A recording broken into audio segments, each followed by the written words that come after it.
Good morning, good afternoon, good evening, wherever you are in the world. This is Grant Cameron, and I have a little bit of a follow-up presentation here on what's I guess become known as the Wilson leak, which I was sort of involved in the early days. And we've had some documents drop. I'm going to sort of release another one today. And I have with me the girl who has all the answers to all this stuff. Nikki from Illinois is here. How you doing, Nikki? Hi, Grant. Doing well. Thanks for that. Yeah, super. Yeah, you've sort of been following this. You know all the players. So let's sort of, for people who are not really familiar what we're going to talk about, let's get you give me your synopsis of what this story is all about. My synopsis very quickly. Well, I'll give a shout out to Joe. Read UFO Joe's 4-part write-up and his little add-ons. That will cover all your bases. But for the Nikki quick summary, I will say this document leak is important to me because it shines a light on players in this world that have been in the upper echelon for going on 30, 40 years now. And to me, this is just showing a cycle of the kind of behavior and the programs that they're running, and it's all connected, and it's connected to UFOs and ufology, and this speaks back to the history that those of us chase in nuts and bolts. And to me, this is just validation. It's validation of the stuff we know that is happening. And here some of these players are again, 30 years later, showing back up again. They're still involved in all the access programs that we want inside information on, and now we have some. And it's courtesy of Edgar Mitchell, and who can deny anything that comes from Edgar Mitchell? So that's kind of my summary. Do you think we're winning? Do you think we're making some headway here in the last couple of months? I think so, for sure. I mean, everybody's talking about it. The skeptics are being skeptics, and they're bringing up great valid points, like they always do when they do a good job. But this time, what's different is all their valid points are also getting shot out of the water with more corroborating evidence, with more people coming forward and giving their opinion and saying, no, I have this piece. No, I have this piece. We're putting it all together. It's making a beautiful picture right now. And I don't think the skeptics will have a leg to stand on when it's all said and done. Beautiful. Yeah. With that said, I just want them to join the team anyways. You know, we can push this forward. This is an issue we can all agree that needs to come into the public eye and get attention. Whether you're a skeptic or a believer, this is a topic that we bring to the public and say, help us sort it out. So let's all be on the same team.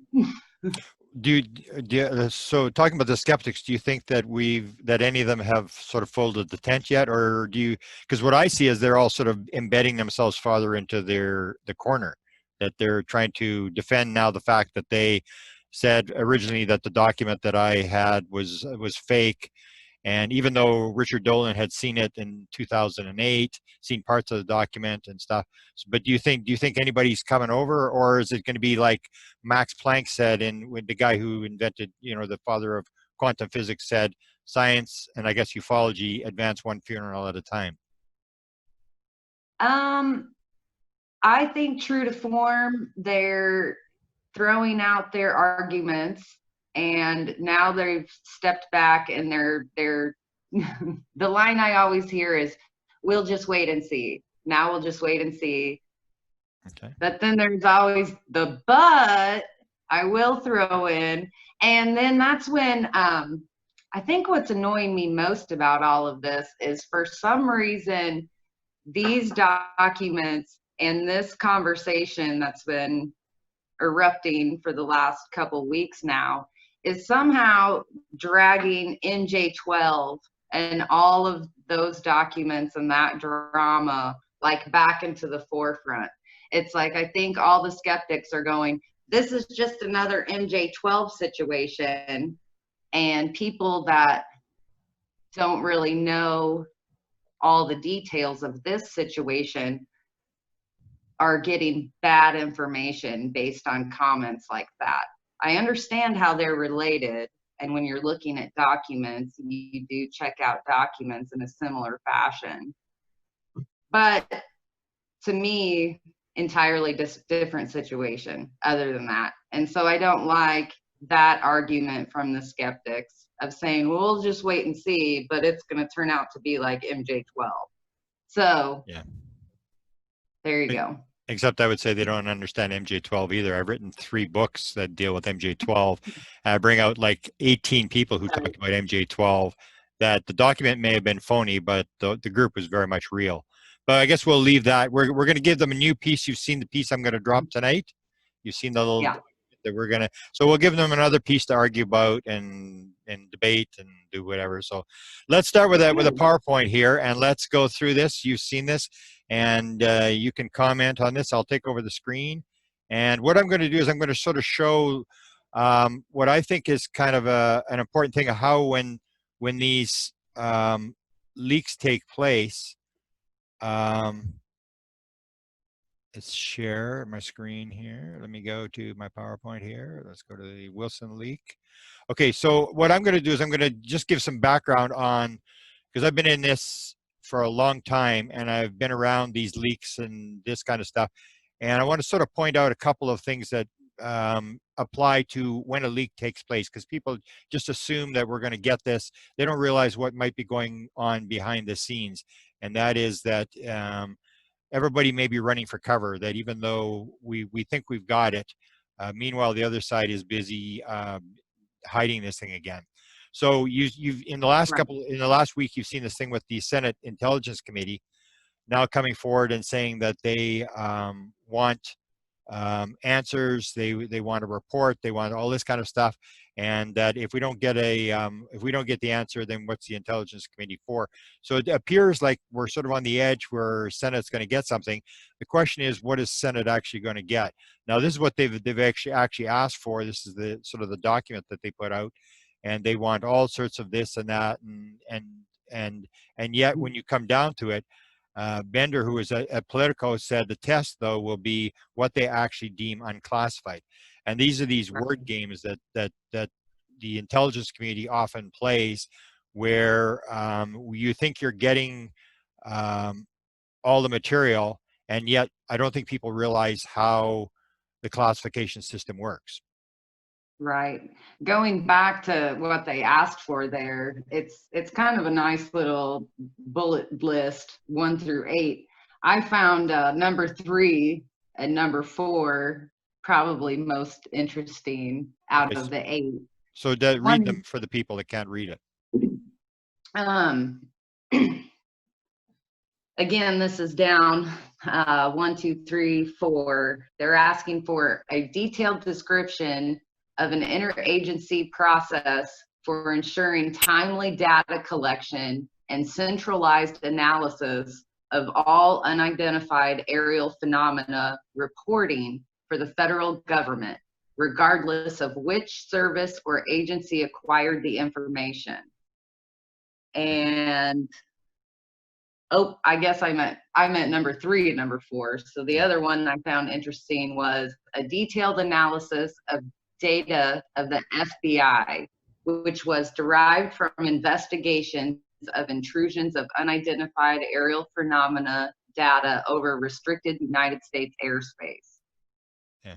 So those were my 2 big ones. The other ones were generally like, they want geospatial intelligence, signal intelligence. This is, like our satellite positioning stuff, any kind of data, obviously, that we could gather from those kind of resources. And they're spread out all over the place. We talk about compartmentalization all the time. Yeah.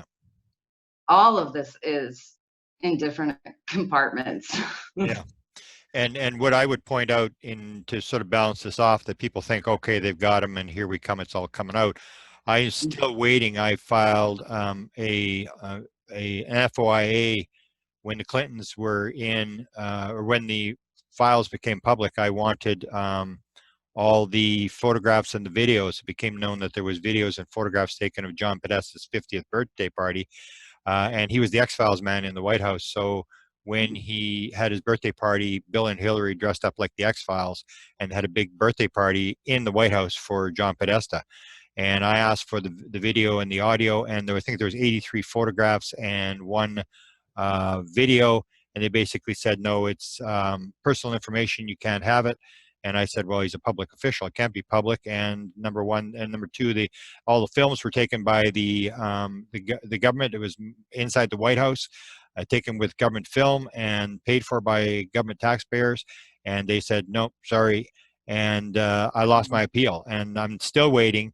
And it basically is an embarrassment thing. So they can play these little games of moving stuff around. Another example shows that this may not be as easy said as done.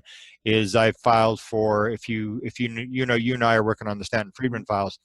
I looked for Stan Friedman's FBI file because I knew that Stan and Bill Moore, who were the guys who were involved in the MJ12 document, Bill Moore, who released the MJ12 document, asked for his FBI file, and it was released. And there were 61 pages, 55 pages, I believe, were withheld in total national security secret.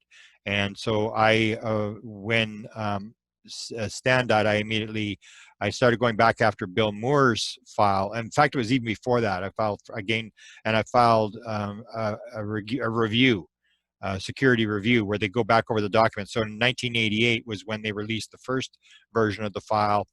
And basically it was like, okay, if Bill Moore is a guy who scammed this document, why have we got 55 pages totally withheld? Not like one word, nothing, absolutely withheld, every single page, every single word withheld, national security. And so then I filed it, and then of course the FBI came back and said, sorry, we can't find it, you didn't give us enough information. I'd actually given them the front page of the FOIA, which had the number on it, Bill Moore's, all the details are on the first page.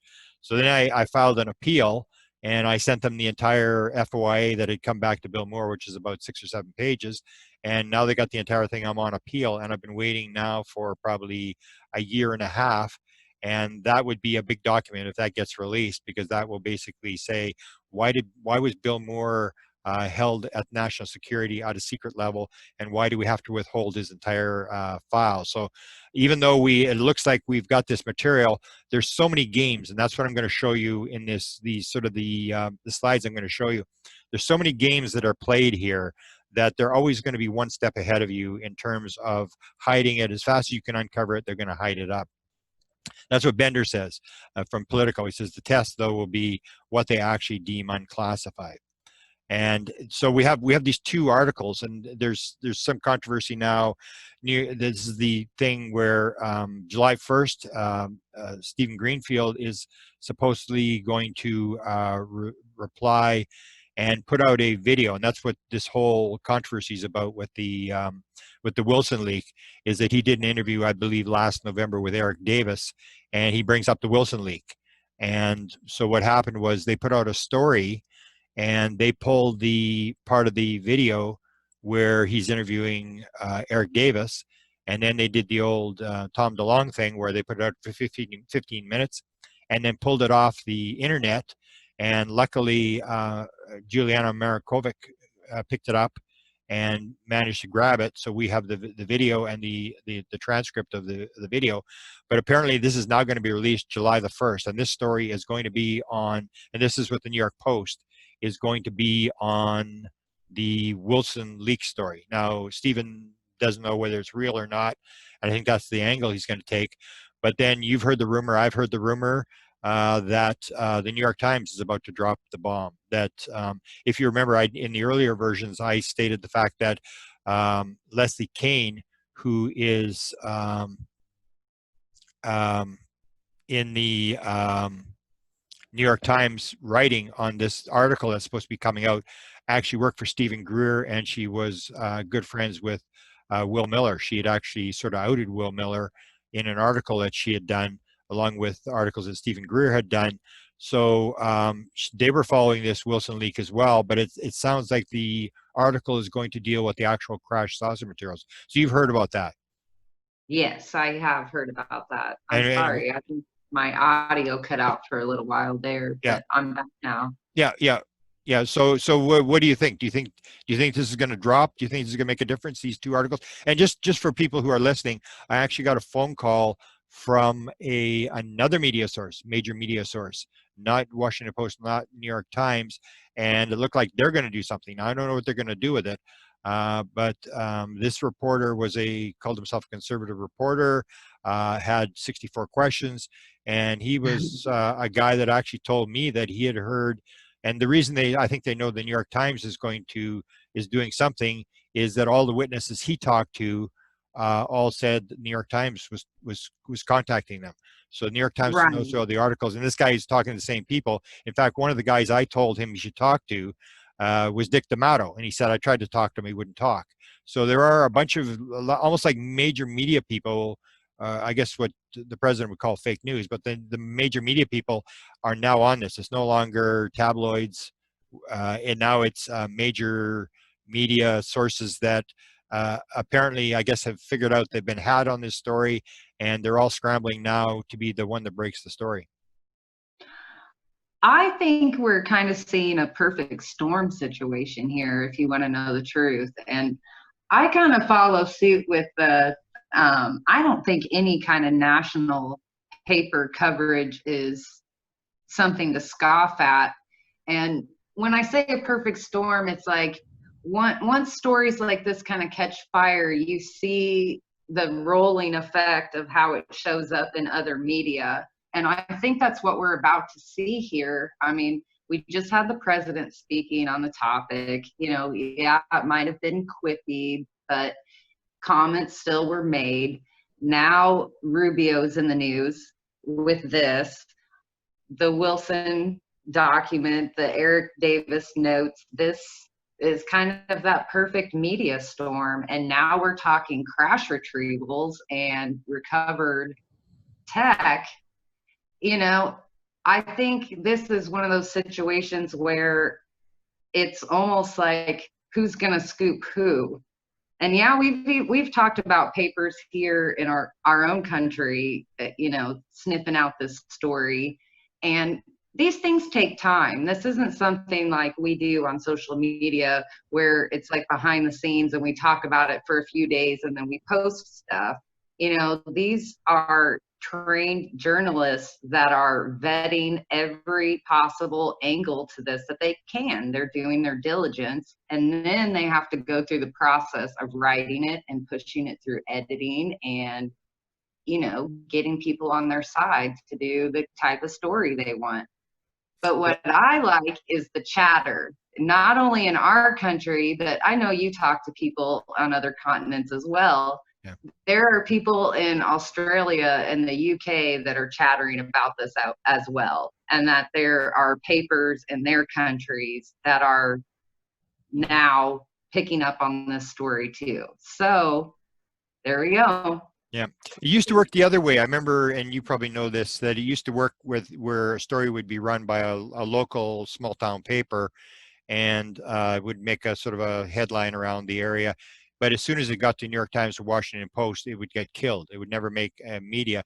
Now it seems to be going the other way, that the major media are doing the story, and then you see stories at local levels, say where you are, or there was one in Texas. You and I were listening to a broadcast the other night out of Texas, and they had a UFO story out of Texas, and you saw there was a story out of California and Florida. So all the small town newspapers are now starting to jump on the bandwagon and do these stories, because it seems to be a talk, but it's gone the other way. It's major media firing up the local media, who hopefully will start to cover what's going on at the local scene. Well, and I think that's because we've seen a reversal for local papers. They've really been hit hard over the last few decades. And now they're finally turning their journalism back to community pieces. And I think that they're figuring out that there's more people into ufology and these other areas of high strangeness. So they're more willing to do pieces in their hometown newspapers about it. So Yeah, we'll see. I don't we'll know. see. I like the trend. Yeah, and if the story of the New York Times story is crash saucer material, that's a big story, because it's always the thing That's that if the New York Times says that it's true, everybody seems to believe it if it's in the New York Times. Now, here's the document we're talking about. This is the Wilson, the notes between Eric Davis and Admiral Wilson. These are the disputed notes, which I received in November of 2018. And I also got this other document, which was the alien autopsy document. And I got two other documents, one that I leaked, which was a letter from Bigelow to Edgar Mitchell. But these all come out of the files. I'm not going to talk too much about that tonight. There's a lot of people arguing, one way or the other or whatever, and what they represent. But it basically has to do with crash saucer material, about the fact that the government, it sort of gives the playbook for how this thing was covered up, which are the agencies, and who's actually running the show. So rather than talking about that, I'm going to talk about past examples of how this actually worked, where material was leaked and then sort of covered up. Now, this is all the Wilson stuff, and this goes back to Stephen Greer. And I guess you and I will have to do, because I've given you access to the Clinton files. As you see that James Andoli had brought up a document, another leaked document, or not a leaked document, but it was a document off Stephen Greer's website, which was a letter between Miller and Admiral Wilson, which basically confirms the fact that Wilson and Miller were in contact, and that this whole Stephen Greer story has always been true. The fact that they went into the Joint Chiefs of Staff and briefed the guy, and he didn't know what was going on, and he got upset, and he went looking for the answer. So we'll have to look through the Clinton files, because I really haven't looked. I know that this was in the Clinton files. This is the document where you can see Stephen Greer is actually dealing with the White House. So he's dealing with high-level people. And this is the document that's the disputed document, where Stephen Greer gives it to the Admiral, and he suddenly realizes, he's been had, that he's ahead of one of these programs. And it's a number of pages, and I'm pretty sure it's in this is, I think, where I got it, is out of the Clinton files. And so this is the document that got everything sort of going. But so you had the leak, and you've had these denials, and there's actually a new denial. There was 4 denials. Wilson, he denied it twice to Billy Cox in Florida, the reporter. He denied it to an associate of Juliana Marikovic, and he denied to Richard Dolan. And now there's a new denial. I just got word that Ron Pandolfi claimed to have talked to him, and that Admiral Wilson denied the document as written. And I sort of put back, said, as written, what the heck does that mean? It's almost like these sort of the word, it's sort of like almost like where Miller says, when they ask him, did you write this document? I don't remember writing the document. So he doesn't say I did or I didn't. He just says, I don't remember writing the document. And it's sort of these half statements that sort of, you're not lying, but you're not telling the truth. It's like the no comment comment. Yeah. And that's all it can do. And that's what people got to realize, is that when things leak out, you and I were talking just before we came on the air about, if you get something, a scoop out of somebody, and you release it, what you always have to remember is that as soon as you out somebody and something you've got, everybody stops talking to you, because it's suddenly like nobody wants to talk to you, because they figure you're going to out them. So that's what's happened here. Now, Oak Shannon is the main, that's the sort of the document I want to show tonight. Oak Shannon was the main guy who was friends of Eric Davis, and I'm going to show he was part of the Advanced Physics Theoretical Working Group, which was 1985 John Alexander Group, and that's part of the stuff I'm going to show. But Oak Shannon, if you look him up, he actually is a pretty religious guy. He's very conservative Christian, and he's in Florida. And this is what he was asked by Billy Cox. And it's kind of interesting, because at the end we're going to talk about this alien abduction thing that was in the document. But he said, people say things like we're not alone. Well, that's true. We are not alone. God and his angels are present in our everyday life. It's clear from the Old Testament and the New Testament that angels can manifest on the physical realm.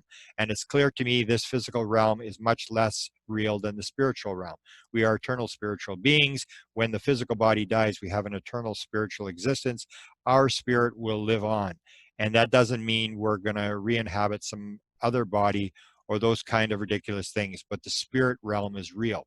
So here's a guy who I'm going to show you was part of a top secret SCI program.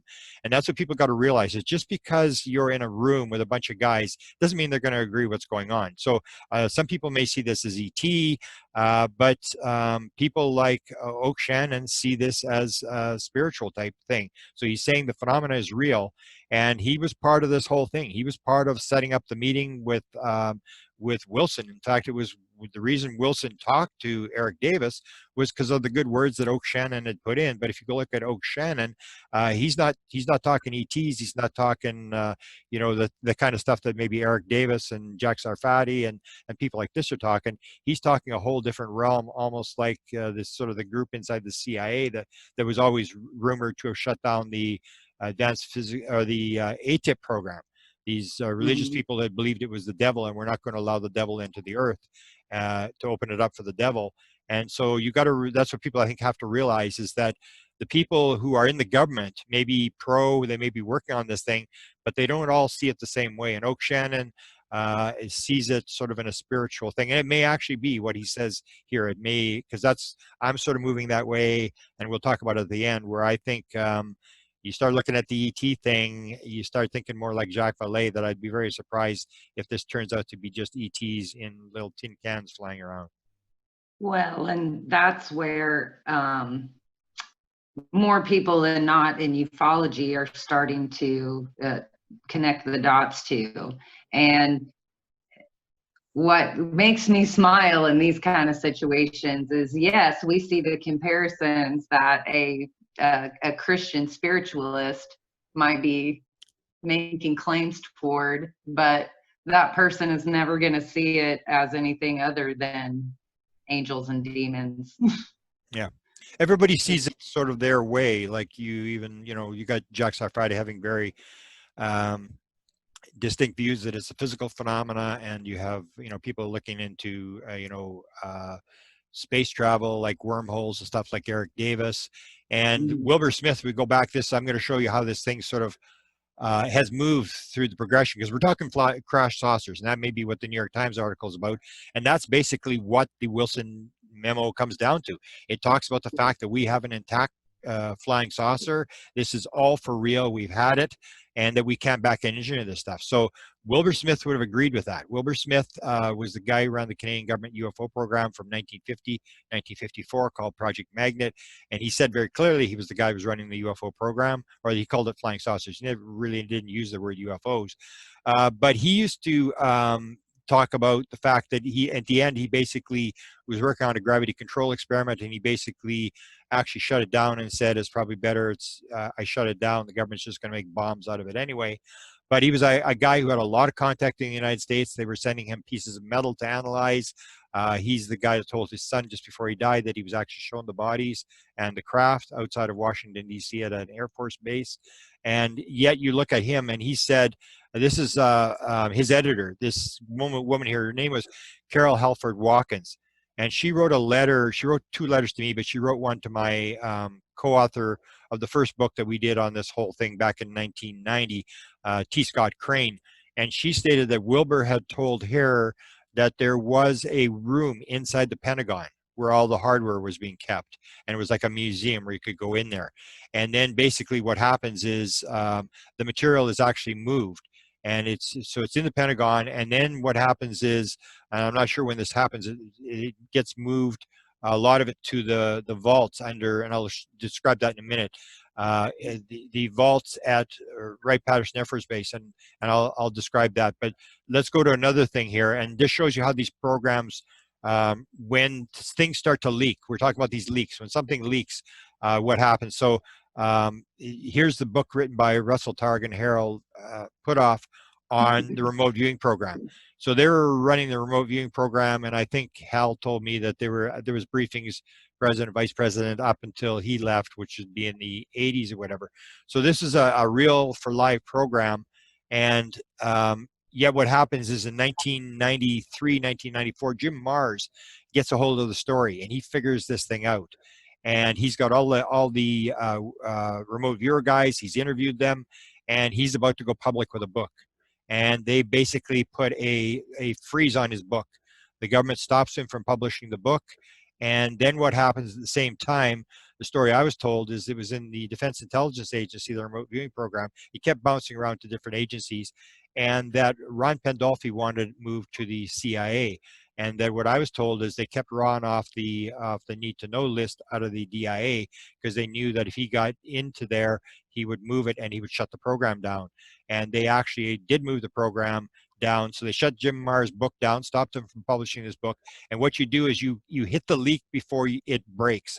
So instead of Jim Marrs coming out with the book and then having to say, oh no, we've got this program and it's not this, it's not that, what they do is they kill the program themselves. And that's the way they do it. So they stop the book and then they come out and say, oh, we had this program, it didn't do anything, it was all a bunch of garbage, and they kill the program. And then 5 years later, they let Jim Marrs publish his book because now it doesn't mean anything. We already killed the program. But if you got caught with a live program where Jim Marrs comes out and identifies the book, then you're in a real difficult position because how can you say it's garbage if you're still running the program? You see how that works? Yeah, I do. Yeah. And so that's what happened in 1995. They shut down the remote viewing program. And here's Ron Pandolfi, who was there, and he said it didn't work well. Everybody that's in the remote viewing program said that's total nonsense. And I think they actually asked Ingo Swann, is there a program in another agency? And he said, well, they'd be crazy not to have one because it worked. So what you do is you go deep. It's black. And when it breaks, you change the cover, you change the name of the program, and you go deeper black. And that's what people, I think, have to realize with this leak is, so you may say, okay, now we know where all these agencies are and who's involved because of the Wilson leak, but you can bet they are busy moving it around, and they're moving it to another agency, and they're changing the code names, and they're doing all that kind of stuff because that's what you do. The idea is to keep it secret, and you're not going to stand there and wait for someone to bring people in front of Congress to testify. They're busy moving this thing to protect it because they figure that's their job. It's almost like George Bush said to President Carter when he was doing the briefing, the president-elect briefing, curiosity is not sufficient need to know. And that's the way they'd look at it. It's like, who cares whether Nikki wants to know? Just pay your taxes, Nikki, and shut up. We'll take care of this. And they really don't want the thing out. They believe for whatever reason that they're doing the right thing by keeping this thing secret. I'll relate this in a millennial way for a second. This kind of moving programs around is kind of like experiencer groups on Facebook. They're all private and they're all closed, but it seems like everybody invites everybody else in.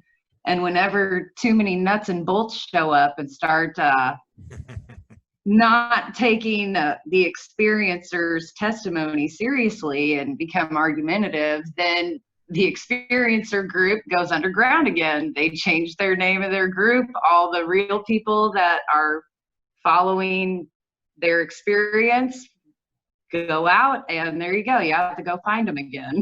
There you go. They're learning from the government, and it does work. It does work to do that. That's what you basically. I'll show you a couple other examples. This is an interesting photo. This is probably something nobody knows. The guy on the left, his name is Habib Azadadel. He was a guy that basically in the 1980s found out who the Avery was. This is the guy who gave the names to me, and the names that are on the internet are the names that I put out. I got them from this guy. He phoned me up at 2 o'clock in the morning. He said, I've got it. And he started explaining these birds and this and that. And it's like, what are you talking about? And his name, he changed. He had a bunch of names. He was claimed he was Iranian, former Iranian intelligence. He could speak 6 languages. His father was an ambassador to the United States.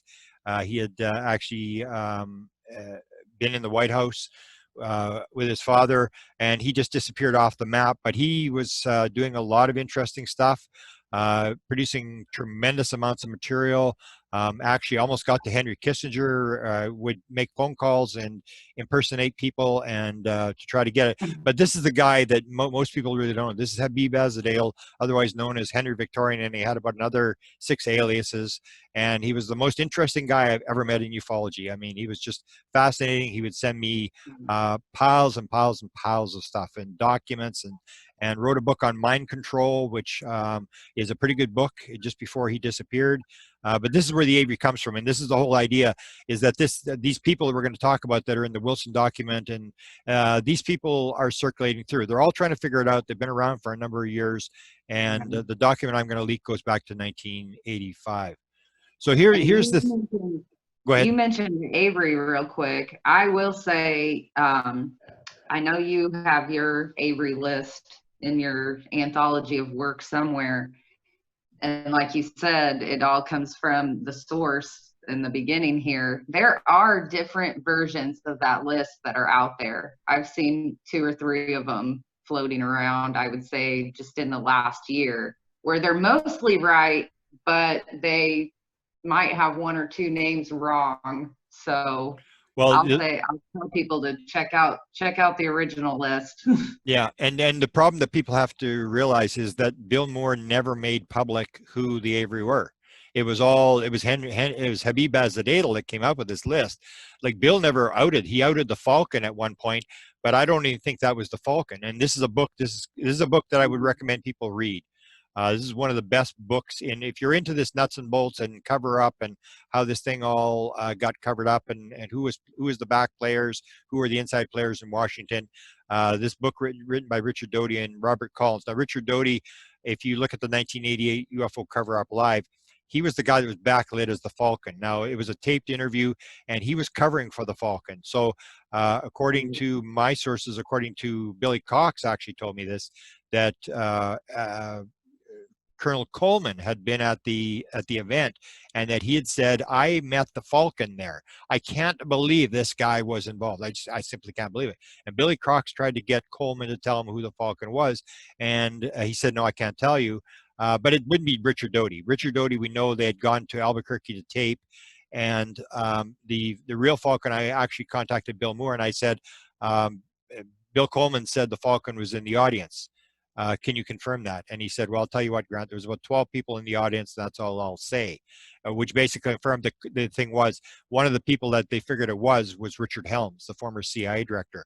And it was Helms who was the guy that was, and there was actually a statement Richard Helms said to Kit Green, "Believe everything Richard Doty says on UFOs." And at one point, Green did not really, he made some derogatory comment about Doty, and apparently Richard Helms never talked to him again. So that was this whole deal and this is, I think, this book written by Robert Collins, and Robert Collins was the Condor in the UFO Cover-Up Live, the backlit Condor. He was the scientist, physicist from Wright-Patterson Air Force Base, and this is him, and he's actually the guy who helped Bill Moore put the Avery together. So people haven't really talked to him too much, but he was in the background, and he talks about the attempted disclosure event to Bush in 1991. There's some extremely interesting stories in this book for people who are interested in what we're talking about today. But you see these names go all the way back into the 80s. The UFO Cover-Up Live was 1988.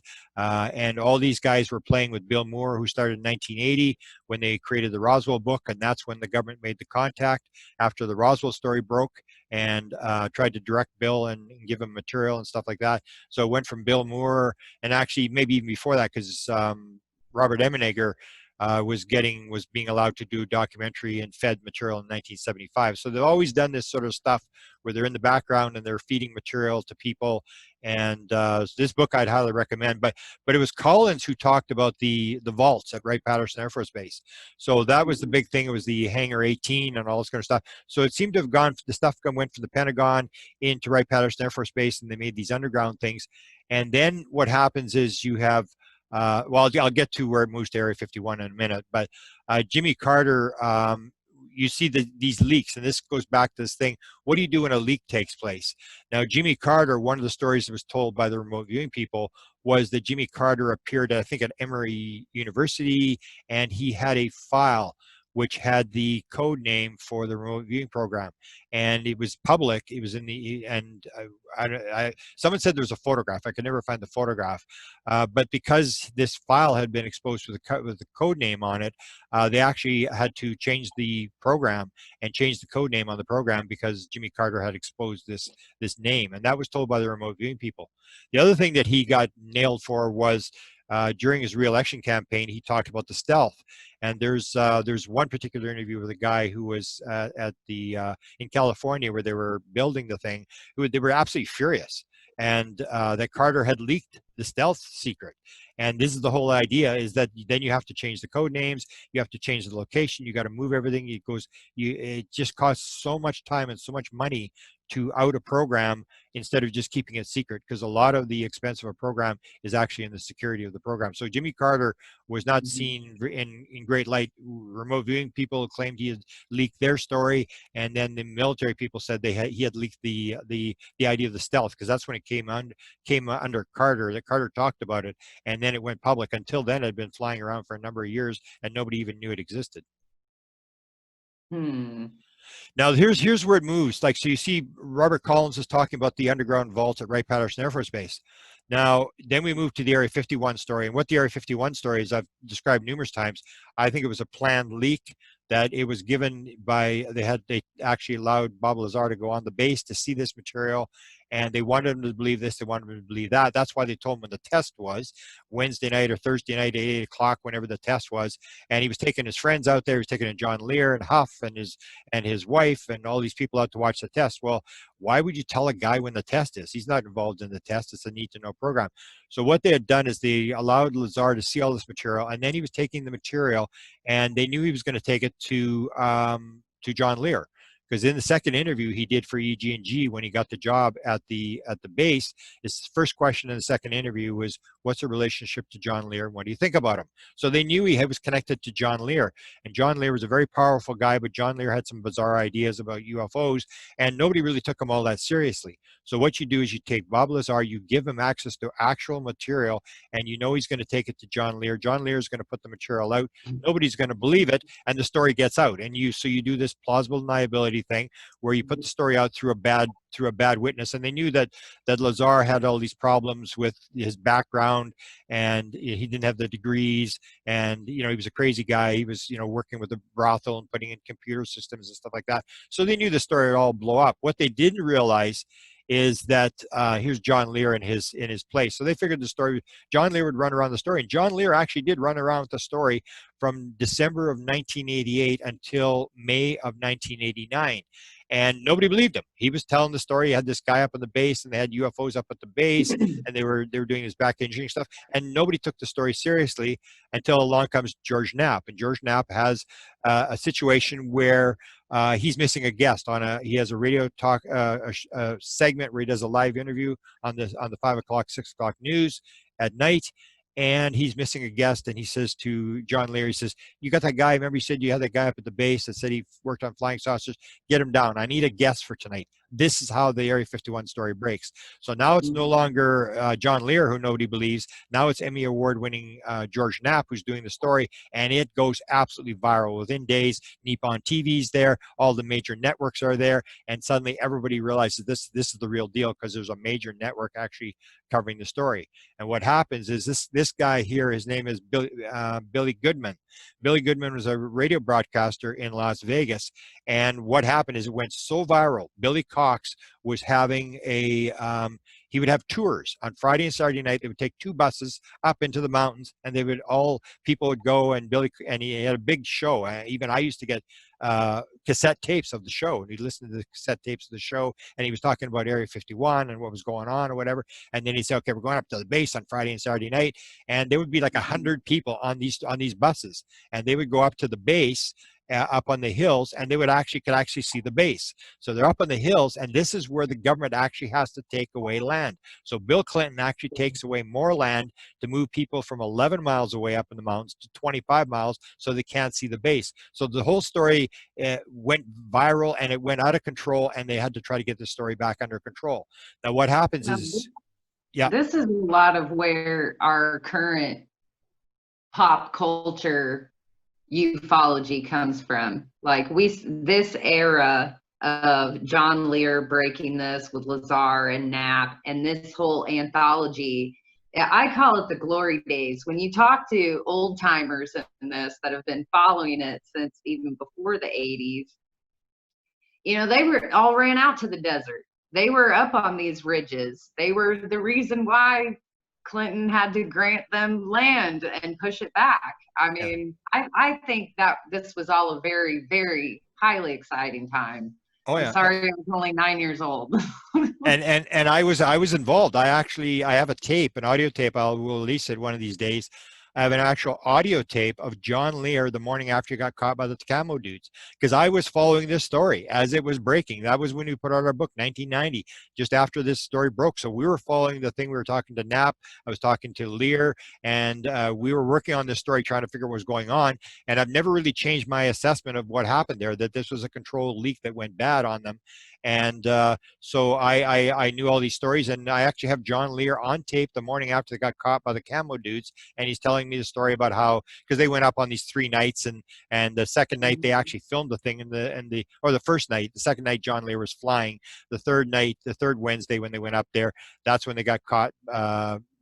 With Lazar, and that's when they take Lazar, and then most people don't really realize that Lazar actually gets invited back to the base. Everybody thinks, oh, they threatened to kill him, and they fired him. They never fired him. That was the whole point. It's very Mhm. obvious that it was all set up, because they never fired him. They actually invited him back to the base. They just suspended his security clearance, saying that his wife was having an affair with her instructor for plane lessons, and we feel sorry for you. And they actually invited him back to the base. It was Robert Lazar who decided not to go back to the base, because he figured if he went on the base, he may not come back off the base.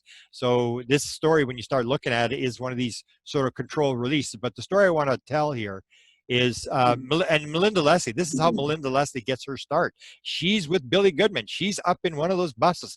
That's how Melinda Leslie's career starts. She's there, and she just goes on one of these tours and becomes fascinated with the whole thing. And now she's a major sort of researcher based upon going up on these buses with Billy Goodman. Right. And actually, I was going to comment earlier when we were talking about Rubio's press and the bullet points. I listened to her on a podcast earlier today, and if you want all the ins and outs on our little summary, look up what she said tonight because it was great. Yeah, Melinda and I didn't realize she'd been working on the same thing I'd been working on. And the whole idea behind what Melinda and I did is you've got to pay attention to the people who know what's going on. You can have whatever assessment you want about, Stephen Greer's this, and, Lazar's that, and all these people. But when you get someone like George Knapp or Bob Bigelow or Putoff or any of these people that are listed on this thing, these people are in the inside, and you should listen to everything they say. And that's what Melinda and I did, is we record everything they say, and we put it all together, and we see the similarities, whatever, and we realize these are important people. Now, one story I want to tell before I get to this thing, because this gets into what we're talking about here, this whole Yeah. document I'm going to sort of release today, is that George Knapp, once the Area 51 story broke, and everybody started going up in the mountains and it became viral or whatever, he started getting a bunch of phone calls. And he tells a story, he's told it numerous times, is that he gets 6 witnesses back to back that come to him and say, I was involved. One was doing tax stuff for the generals at Nellis Air Force Base. There was all these different people, but the one woman, and this is a story I want to tell, and I may have this not quite right, but as I recall the story, she's a steno.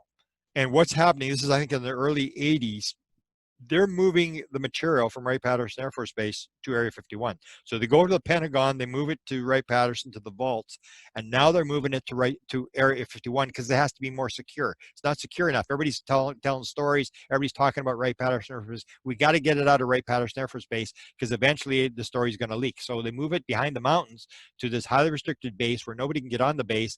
And this woman's a steno. And she's one of the 6 witnesses that George has, and she's taking notes when they're talking about moving this material into Wright-Patterson Air Force Base. So she comes, and along with these other 5 witnesses, and says to George, I got this story, whatever. And George says, okay, can you go on? Can we interview you? And they say, okay, fine. And every one of those 6 witnesses was threatened in some way. The people in front, the steno woman, the way I recall the story is they said to her, we know you visit your daughter in LA, and we'd hate to have something happen in the desert. And we want to remind you, you still have a security clearance. And so she stopped talking. All 6 witnesses went back to George and said, oh, we're not going on tape. And George was upset, not so much because they were threatened, but because it was evident they had his phone tapped, and they were linking into the people that had come forward. Because what happened was George had it, and all these people started to come forward and said, yeah, me too, I was involved. And they had to shut the program down. So it's and I think George would agree with me that people said, oh, it was a disinformation thing. Well, if it was a disinformation program, how did that work out? I mean, it must have cost them hundreds of millions of dollars to do all this stuff. They had Dick D'Amato on the base. They had a congressional investigation as to what was going on at the base. If it was disinformation, they would have hung the guy that came up with the idea. This was a leak, I believe, a leak program where they were trying to drip something out, and it sort of got out of hand because George Napka, and that's what they didn't anticipate. They didn't anticipate that a major reporter would take this thing seriously, and so that's how that worked. Now, what Melinda had done is the same as me, and she's been working on it since the 80s, and I've been working on it, is she takes all the names of all the different people, and now they call it the Cosmic Club. So Jacques Vallée used to call them the Invisible College. Now, these are people. This is more impressive than my spreadsheet. Yeah. And I don't know if I agree with the first one, because I'm going to show you some of the names from the Advanced Theoretical Physics Working Group. She's got a lot of people involved. I'm not sure if all those people were like Richard Doty, I don't think was there, and Dan Smith. But anyway, I'm going to show you the names of what I've got. We don't really know for sure, but what she does is she links all these different people, and this is the thing. There's according to what Jim Semivan had told her, there's at least 50 people in this group, and it's sometimes called the Cosmic Club. This is where the Avery came from. So the Avery was 24 people, and now it's moved up to like 50 people, and it's basically the Avery. It's the same groups. It's all the same guys that were in the Avery, and what they do, and I've mentioned this numerous times, I won't get too much into it, but it recycles. So Bill Moore is the guy. Government people are contacting him, so everybody goes to Bill Moore because they want information. So they're going to go to Bill Moore and find out, what's going on, who's contacting you, because they're trying to find out as well. Or if somebody's got money, like Joe Firmage had a lot of money, and he started throwing money out at the UFO thing. And so, of course, oh, Joe Firmage has got money. Let's go and let's get programs to investigate UFOs. And then Tom DeLonge comes along. Tom DeLonge's talking to government, and then they go and they realize, oh, Tom DeLonge's going to get money from Congress. Let's get in there. Because everybody's trying to figure out what's going on. So they're doing the same thing that we're doing. So they're linking up to people higher up than them, trying to figure out who's got the information, who's got the money. And you'd be stupid not to do this. So they're doing this at their high level, and we're watching them. So that's what Melinda and I did. And we compared this list. I was actually shocked when she showed me this a couple of years ago that she'd been working on the same thing I had. And so what you do is you see how many people were in NIDS, how many people were in the Avery, how many people were in the John Alexander's group in 1985, and you basically see it's basically the same group. They just keep cycling through. So she has this flow chart of all these names and sort of puts them into this sort of grouping. Now, Oak Shannon, and that's the whole thing. When I first saw the document, that's why I realized this was a significant document, because I saw Eric Davis and I knew Eric Davis. I had dealt with Eric Davis. I knew Eric Davis, to me, is one of the sharpest guy, maybe the sharpest guy there is. And he's very, very excited about the whole thing. And the key thing about Eric Davis is he's not going to go past a rock without trying to look under the rock. I mean, he does not miss anything. And so when I saw this list, and I knew that Oak Shannon was part of this advanced physics theoretical working group, and that was because Eric Davis had given me notes. Now, because Melinda has released the notes, these are the notes Melinda released. She got it from Ed Hauk. Now, Ed Hauk was teaching courses on spoon bending and psychic stuff, and Melinda was taking courses from him, and she actually confronted him at one point and said, Ed Dames told me you were part of this group. And Ed freaked out. Why would he tell you? Why would he tell you? And he was just furious. And so when Ed Hauk dies, and this is the same thing happened with Edgar Mitchell. When Ed Hauk dies, Ed Hauk's wife, Melinda, contacts the wife, and she's allowed to go through Ed Hauk's files. And she finds these notes from Ed Hauk from the Advanced Physics Theoretical Working Group. Now, the New York Times did a book on it. They called it the UFO Working Group. But because I made a document, I'm going to show you the document in a second, the full document, or the full first page of the document. When I got the document, I put it on a presentation at Eureka Springs. It's on the road from you. And I showed that it was called the Advanced Theoretical Physics Working Group instead of the UFO Working Group. And that's when John started coming forward and talking about that. And then he said they had no notes. Then I said, well, I've got notes. And then he said, well, nobody's supposed to have notes. But Melinda had a set of notes. So Melinda released her notes. And so I figured maybe it's time for me to release, because Oak Shannon is a main name, and it was Oak Shannon's notes that I had was given. And I'm going to release the first page and part of another page tonight, but I'm going to put them in a book called The Alien Documents, which I guess is the next book we'll do. It was down the road, but we'll move it up now because this is sort of a hot topic. But here you can see they're going after money. And it's the same sort of thing where John Alexander, they've got 20 people at least, top secret SCI clearance in order to get into the group. It's held in a secure vault. And here's their proposal for funding. So they've got all these guys together and they're trying to figure out what's going on with the UFO thing, and they're going to make a proposal to the government to get UFO funding to investigate UFOs. And basically, they come to the same conclusion that Wilbur Smith came to, is that it's all sort of sealed up, and there's nothing they really couldn't get in. And that's when you see the full notes, and I've got notes of discussions that took place in the I guess the UFO working group. And those notes basically show exactly what John Alexander said. John Alexander told the truth. They could not discover anything. For example, there was a page where it said back engineering, and all there was on the page was in big bold letters, Bobby Rainman. Well, we all knew Bobby Rainman was supposed to be the guy who was rumored to be running the back engineering program, but that's all they could basically find out. And so I've got 26 pages of notes, but here's the notes that Melinda had. And some of mine are the same, because these are like overhead slides, I guess, that handout sheets that they were given to the 20 guys there. So some of mine are the same, but I have a lot of pages, handwritten pages that Melinda doesn't have. She just seems to have the overheads from Ed Hauk's. So she's got Ed Hauk's, and I got Oak Shannon's. Go ahead. I said, that's tiny. Do you want me to read it? Yeah, you can read this. Yeah, I mean, in terms of let's go back to the other one, with the a good plan. So this is the selection criteria. I just pulled a couple of things off her notes. So really read this one for us. Selection criteria. A good plan will satisfy prime goal and several others, maximize success probability, and have airtight security. Airtight security. There you go. This is a top secret SCI. You needed that to get in the group. So that they're talking about, and basically it's to they've got goals. They're trying to move the UFO thing down the road. They're trying to do it, but again, they're doing it behind the scenes under a classified program. Read this one as well. The security thing should be compartmented. Should include all source data. Should handle unclassified interactions, and should be totally legal. There you go. How do you like that one? Should be totally legal. Good stuff, John. Yep. Now here's the document that we're going to release, and people will see this. I had shown this earlier. This is the front cover of this, and you will see it's the Department of Energy, U.S. Department of Energy. You'll see Oak Shannon's name on there. You'll see John Kink. You'll see this Finch guy.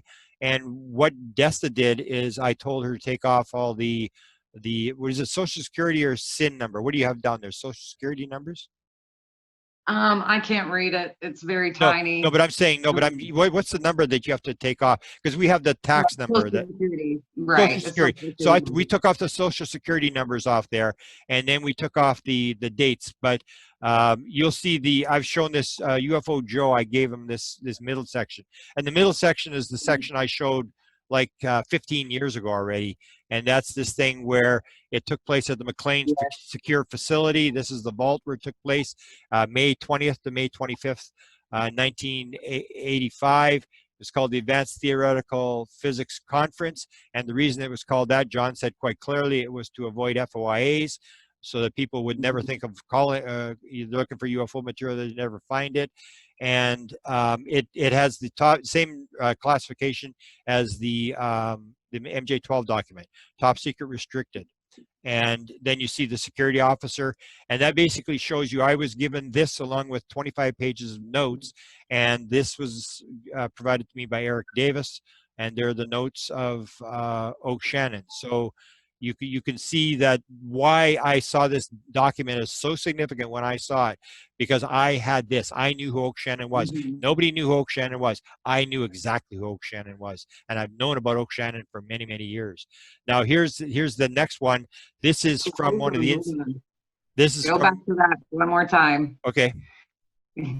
Because this is where we got to say, if you're going to screen grab it, take your screenshot, get it, so you can have it and look at it. That's the one right there. There you go. And then these are all Los Alamos. So John was working at Los Alamos. He was doing the weapon stuff, the non-lethal weapon stuff, and there's even stories where Ron Pandolfi, 1991, with Dan Smith. Ron Pandolfi was the Pelican, I think, in the Avery, and he's talking to Dan Smith, who called himself what Dan Smith? He had what's the Chicken Little? He called himself Chicken Little. The sky is falling, but he was never part of the Avery. But he wanted to give himself a bird name. But in 1991, he tells a story that Ron came to him and said, "I'm going to Los Alamos to talk to the live alien." That was one of the rumored stories, is the live alien was held at Los Alamos. And so Dan Smith, who's not a guy that's got a lot of money and doesn't really care what anybody thinks, said, "Really?" And so he phoned up Los Alamos, and they put him on the phone with John Alexander, and he said, "Is Ron Pandolfi coming there?" And he said, "Yeah, he is." And then when it came back, he immediately posted on, I don't know what it was at the time, the board. It was, now he's got Open Minds Forum, but I don't know what it was at the time. He posted it. So Ron came back. It was a funny story. Ron came back and he said, "Oh, you're posting." He said, "From now on, don't put my name and CIA in the same sentence." But Dan just posted. He said, "Oh, my friend Ron Pandolfi from the CIA said he was going to go talk to the live alien at Los Alamos." And Ron didn't seem to be worried about the rumored part. He just said, "Don't put my name and CIA in the same sentence." So Los Alamos has always been a group, but John was at Los Alamos at the time. So you'll see a number of names. Like here's the names from some of the group, like McConnell, NSA. I think he was rumored to be the guy who leaked the story to the New York Times, because I think New York Times is talking about an NSA guy who gave them the story. And you have John Alexander, and it was John Alexander and I believe it was Blackburn who put it together. So, and then there was rumors that Kit Green and Ron Pandolfi were part, but I think Ron, there was an interview actually that Habib Azadel did an interview with Ron and actually got it on tape. He was really good at getting people on tape. And I think Ron said he'd been at one meeting, and then I think Kit Green said the same thing, that they had one meeting, but they didn't really get involved. So you see all these people, McDonnell Douglas, Bob Wood, who's at MUFON Orange County. He was a member of the group, and you see Hal Putoff's name on there. So you see the same group of people. In fact, Hal contacted me when I released these names at Eureka Springs. I just put the names on the screen. He contacted me. He said, "I understand you've got a list of names of a group that I was rumored to be a part of." And I said, "Yeah." And he said, "Can I get a copy on the names?" And I said, "Yeah, sure." So I sent him all these names, and I never heard back. So I assumed that I had the right document, the right names. But these are some of the names, and there's more. When we release the full document, you'll see some of the others. I think we've got about 20 names of people, all top secret SCI clearances. But the key thing is that these guys really didn't figure anything out. And so they were trying to figure out, and the same thing, you have the same program. So it's 1985, and then you have 1997, you have Admiral Wilson being told that this thing's for real, and he tries to figure it out. He can't get to the bottom of it. And that's the wall that everybody's run up against. Like, a lot of people have run up against it, and they just can't get through that wall. It's so sealed off that nobody can get at, and everybody ends up in this situation where they know UFOs are real, but they can't get any more. And I'm going to show you a video now. Hopefully, let me know if it doesn't come up. Sometimes these videos don't play. This is a video of another document was leaked. Another guy died. His name was Frank Rand, and his. It's not a video. What's that? It's still on the list. Yeah, I'm going to move it inside. I just wanted to, I'm going to give you a heads up before I show the video. Frank Rand was the guy who did it, and what there was James McDonald, who was a big UFO researcher in the 1960s from the University of Arizona, was good friends with President Johnson. And he was putting a lot of pressure on Johnson to do a UFO study. And so Johnson actually does a UFO study, and it's an eyes-only study, which means it's above top secret. That means you get the documents, the president reads the documents, and you destroy the documents. So it's eyes only. And this was Frank Rand later on decided he was going to write a manuscript about the group that went to do this eyes-only study for Johnson. And so what happens is Frank Rand dies. He never gets the manuscript finished. His daughter's got it. She shows it to a friend of hers who shows me 100 pages, gives me a copy of 100 pages of those documents. So I've got 100 pages. And basically, what do they find out? Exactly the same thing as Admiral Wilson, exactly the same as John Alexander's group. Yeah, UFOs exist. And other than that, we haven't got the foggiest notion what's going on. So here's the video, and it shows Frank Rand's credential material, and it shows the document. You'll see them opening up this manuscript that he was working on, and they open it up to the page where the conclusion is, and people can maybe screen grab that, and you can see the conclusions, which are basically UFOs exist, and we really don't know anything else. So here's the video. Hopefully it plays. Oh, it's not going to play. Hang on. Let's see if we can make it play here. Oh, there we go. Okay. Is it playing? Yes. Okay. So this is Frank Rand.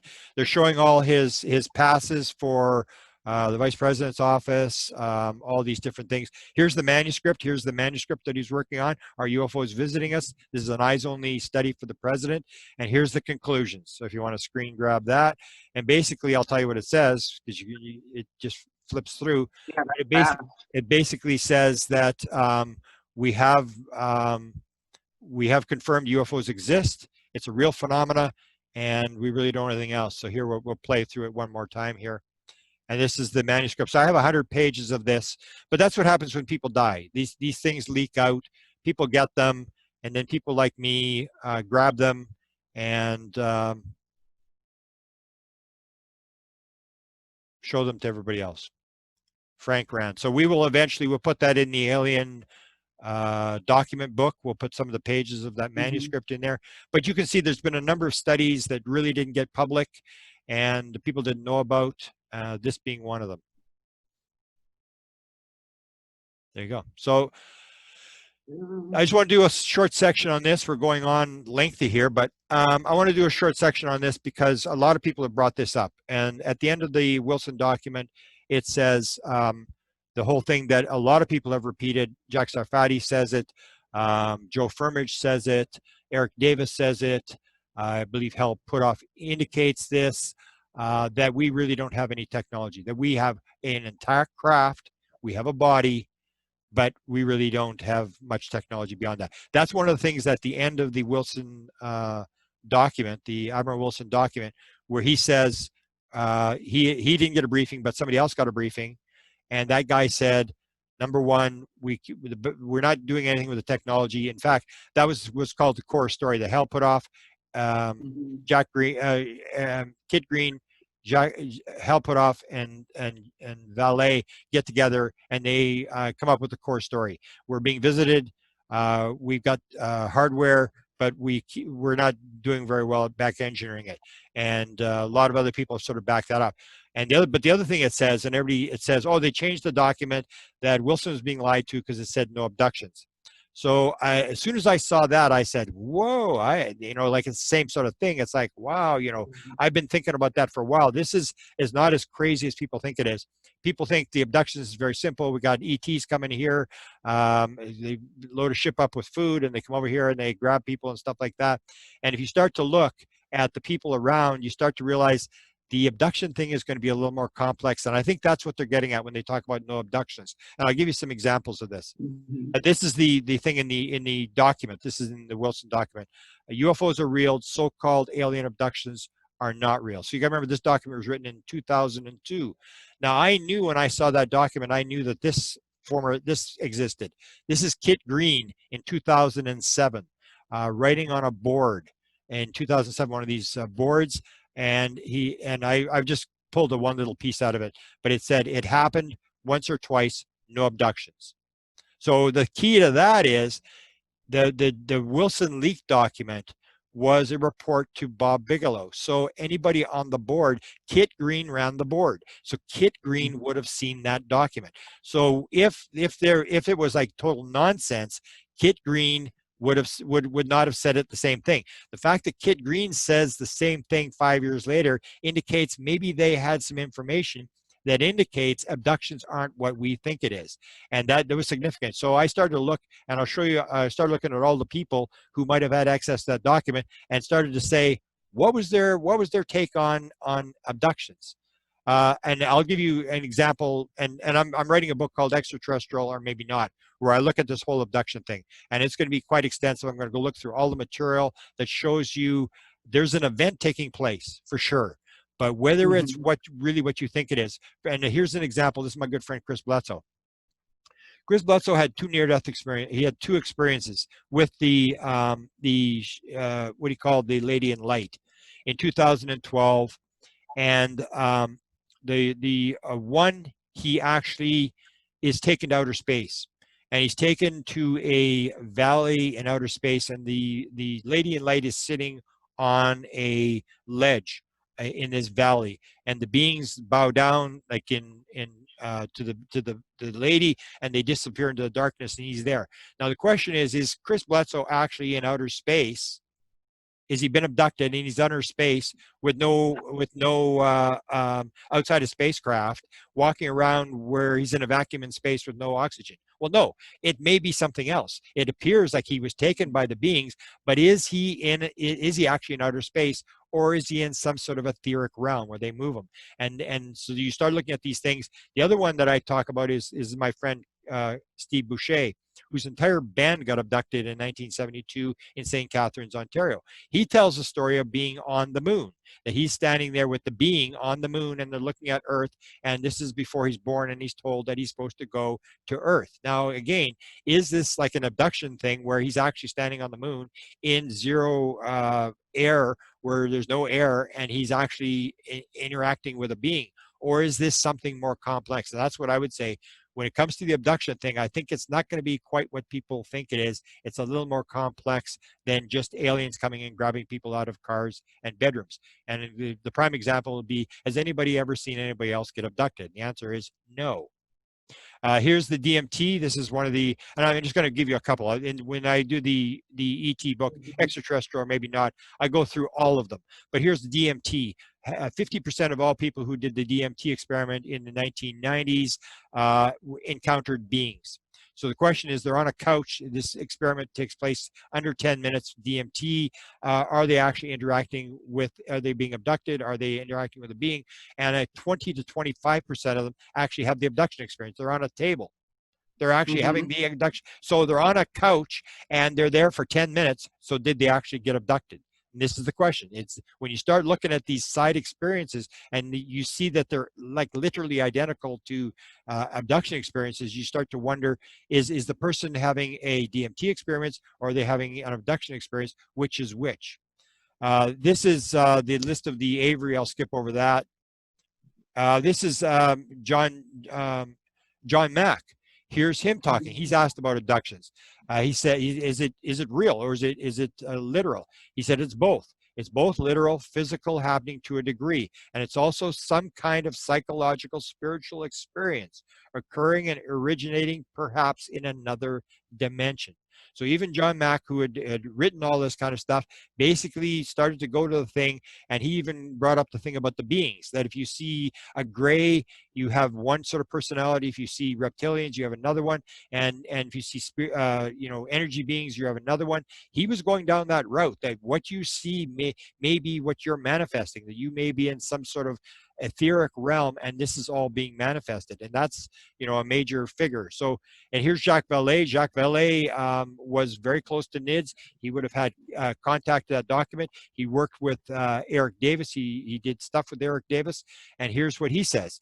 Carl Sagan's article in Parade magazine rebuts the notion of alien abductions. He points out that the medieval men and women experienced something similar, and that extraterrestrials would have to be scientifically backward to perform such absurd biological operations as reported by Hopkins. Sagan borrows both these arguments from My Passport to Mongolia, written 25 years ago. Ufologists had refused to listen. Now they have no choice but to hear Carl Sagan say the same thing in much more antagonistic voice than mine. So Vallée had great reservations about the abduction scenario. And here's Edgar Mitchell. So that was one that I had, because it was actually Edgar Mitchell's document. So here's and I'll end with this, and then you can comment on this. But Edgar Mitchell, and it was actually Giuliano who actually found this, and this guy can find anything. I said, what was Edgar Mitchell's impression on abductions? Because he's the guy that had the document that said no abductions. It was in his files. That's where it was found. And so here's the video of Edgar Mitchell talking about his impression about abductions. That perhaps a large part of the activity that's classified as UFO activity, abductions and a whole host of this type of activity, may very well not be due to ET activity at all. I would suspect if any is due to ET activity, it's a rather small part. And that a larger portion is due to humanoid type activity, earthling type activity, in a very clandestine fashion. He believes that if there is abductions, it's government. It's basically the Stephen Greer thing. It's basically, and here's Edgar Mitchell, who sixth man to walk on the moon, who was in the room with Wilson, who had that document in there. And basically, you can look this up. It's an interview that was done, I believe, in 2013, I think. But Giuliano found it, and basically Edgar Mitchell says no, he doesn't believe it either. So that's the scenario. And if you want to comment on that, the abduction thing is going to be very interesting. I'm going through a lot of this stuff, and I think people find it very interesting to see the crossovers between abduction experiences and out-of-body experiences and near-death experiences, especially near-death experiences. For example, all abductees report the fact that they interfere with electronics, lights go off, they burn out stoves, fridges, they have this field around them. Near-death experiences is identical. They all claim the same thing. They turn off lights, they can't touch electrical equipment. And so you start seeing these crossovers. And what I would say is, what I've always said is that whatever this turns out to be, it's going to be 1,000 times more complex than people think it is. They want to make it some sort of simple thing. Oh, it's just ETs doing a biological, hybrid thing. I'll guarantee you it's going to be a lot more complex than that. So you want to comment on the abduction thing? I will comment that this is what you're hearing out of experiencer groups as well. Often when people can't find answers in a public venue or from people that they respect, they go underground and they start seeking out people that share experiences like their own. And this is the kind of chatter you hear in those groups. You hear people, and I equate it to even the evolution of the lingo that we use. We got thrown into saying abductee, and then kind of enters contactee, and now we're referring to everybody as experiencers. And I think that is that link. Everybody wants to know when that split was made, and it really was with Vallée's train of thought. He split from Hynek's extraterrestrial theory. And now here we're jumping 30 and 40 years later. And when you listen to experiencers talk, these are the conclusions that they're making on their own by talking about their experiences. Yeah. This is where you're finding that extension of what is this high strangeness that people are referring to. It's not just the electricity in the air and the woo factor of sightings. It's these experiences, the out of body experience. When people talk about going through that, it is exactly like you say. You remove out of body experience and put contactee in there, they describe the same anthology of events, Yeah. and it's almost verbatim. Yeah. And that's what experiencers or contactees are saying. Most of the people I talk to don't feel like they were physically taken somewhere. And that's why when people say abductee, they, you know, that has a connotation of you were taken somewhere physically, you know, and that's a source of contention these days. So It even goes to the idea where if you listen to Buhlman, who's the chief authority or the top guy on out-of-body experiences, he goes to John Wheeler and says, when you have an out-of-body experience, you don't go out of your body, you go inside your body. It's all within. John Wheeler said, it's a participatory universe, and there is no out there. It's the whole idea that it may be all inside ourselves, or as Buhlman maintains, when you die, you don't go out to heaven, you go within yourself to a higher vibration within yourself. There is only one thing. It's all connected. You are it. It is all within you. And that's where people start to get messed up, when you suddenly start to realize that there may not be any time or space. There may be no out there. And it's all this sort of computer simulation, holographic universe, and it's all within yourself, that you are, the universe is within you.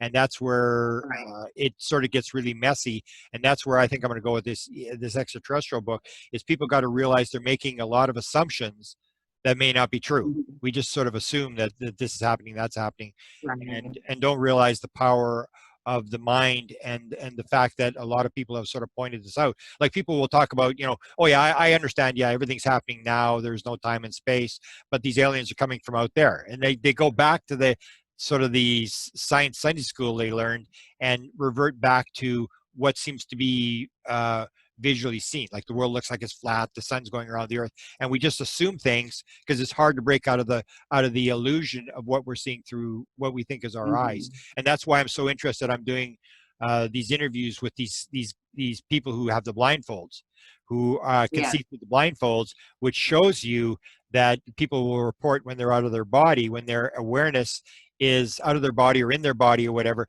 that they can hear and they can see, and their eyes are taped shut, and the operating table. And now we've got at least 8 groups that I know of that are working on this thing, and it's reproducible, where people are going through obstacle courses, they're reading, they're doing colors and stuff like that. And it sort of shows almost what I think Ingo Swann says, is that I'm not showing you how to remote view, I'm showing you how perception works. If you understand how perception actually works. And that's where we start. I think the more we go on, the more we're going to realize it's going to be a lot less physical than people think in terms of ETs, and it's going to be a lot more of this woo-woo, internal, out-of-body experience, near-death experience, all these connections, remote viewing. It's all connected, and that's why we can do telepathy, because everything's within us, and it's the ability to tap into these fields. Well, and I think that's another interesting thing that I'll point out too, is like you just said, these things are all connected. And we brought up earlier that it seems like people are finding these spiritual aspects to ufology, like when you talk about heaven and hell, and are these angels or demons, you know, things like that in play. You know, I think as I've gone on with this, and especially when you start exploring the consciousness avenues that link into ufology, you find these practices in Eastern spirituality or Eastern religions, like in India and Asian countries, where, like we said, the out-of-body experience and the contact abduction experience, you know, falls in suit with these meditation practices where you focus on yourself and going in internally and reaching these states of consciousness where you open your third eye. And when people talk about these experiences and practicing these meditations, those follow suit with the scenario as well. So, Beautiful. yep. Yep. I think we've gotten somewhere. So let's see what happens. We're on Monday. We're taping this on Monday night. Wednesday, the first article maybe come out. Let's see what happens. Keep me informed. You seem to be up on the I try. the people, and some people are suggesting a panel.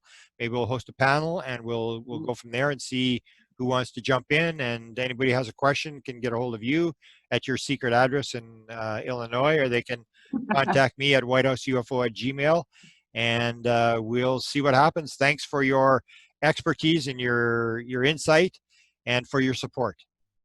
Anytime, Grant. Thank you.